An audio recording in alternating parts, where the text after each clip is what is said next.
How to turn off display current activity as a static message on Discord.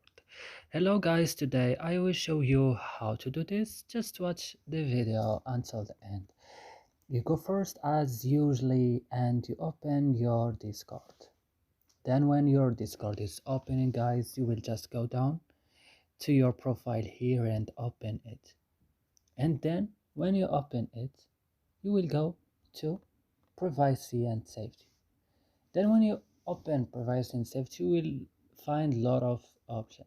You will just go down to display current activity as a static message, and you will turn off this option by clicking here on this icon like this.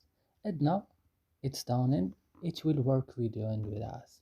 That's it guys, I hope these videos have found useful for you. Don't forget to like and subscribe in our channel, and see you next video.